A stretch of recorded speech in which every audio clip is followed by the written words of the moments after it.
All right, how's everyone doing? I am Rich CELENZA. Thanks for checking out the Rich CELENZA show. So, what I'm going to talk about today is ancestors. And I did a previous podcast on, how the sacrifices our ancestors made, I think, regarding what we have and all the things they went through to maybe come to this country, all the things that they had to struggle with that, we don't have to deal with at this point in time. Now, I guess I know for a fact there's a lot of people still struggling out there. I don't want to say that. But I do think, I can say a lot of my Italian immigrant grandparents that came over here, they were flat broke and they didn't even speak the language and they had a struggle and they were in a country where I think a lot of people didn't necessarily want them at that point in time. But this is going to be a little different. What I'm going to talk about this is people underestimating how, maybe our ancestors were a lot more skilled than we are. I talk a lot about sometimes how my grandparents, or great grandparents as well, yeah, I get they weren't as maybe educated to a certain degree as I am now. Maybe they don't have the same knowledge that I have right now.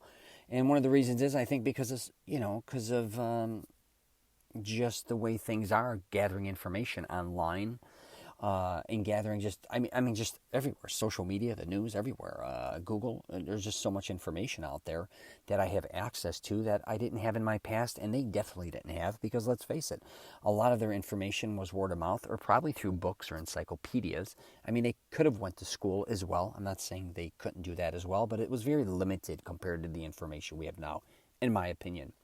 But back to skills, I think we really underestimate our ancestors and how skillful they were and maybe how skillful we are not.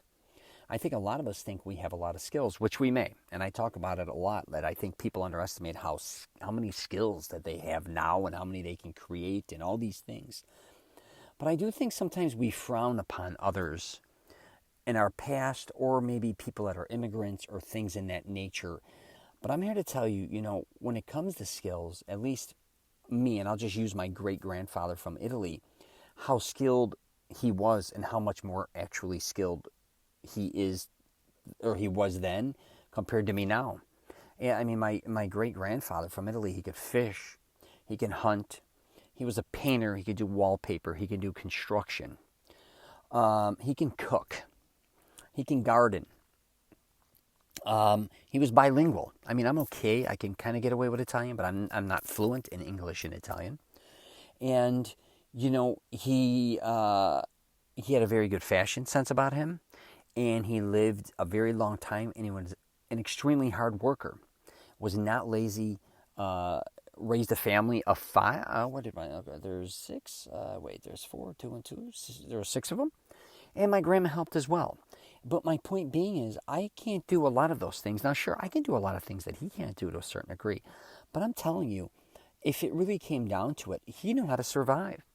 I also think they knew how to deal with pain differently or how to overcome things, because even the medical industry back then, if you got hurt, wasn't like it is now. You get hurt, you go in, you can maybe have an operation very quickly done, and there's certain pills you could take to not deal with the pain, let's say.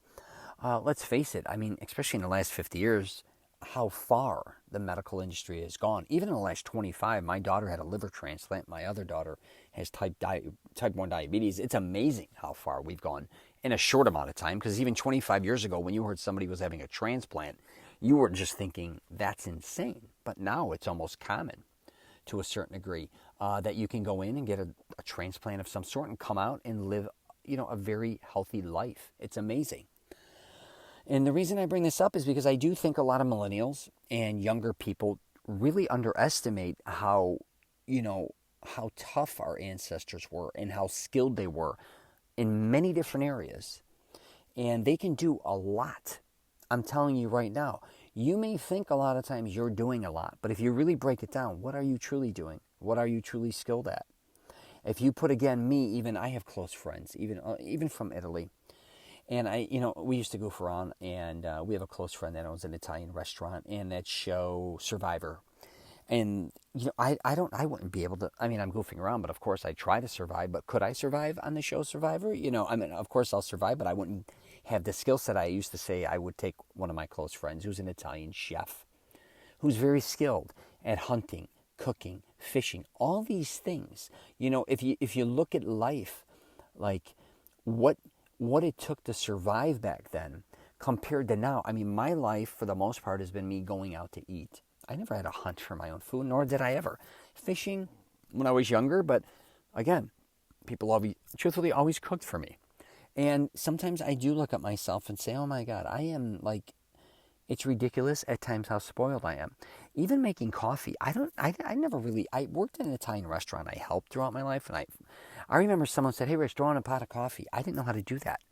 And I was embarrassed. And then he would laugh because he knew, I'll drink cappuccinos or espressos off and on. But then he's like, come here, I'm going to show you not only how to do that, I'm going to show you how to do a cappuccino, an espresso, and some other things as well, which I was like, my God, my grandfather used to make, not only would he make, fresh coffee and get fresh vegetables and fruits off the trees and all that, he would make, I'd help him make fresh sausage, with the tube, and he would make fresh wine. My mother would squash the grapes and she'd put boots on.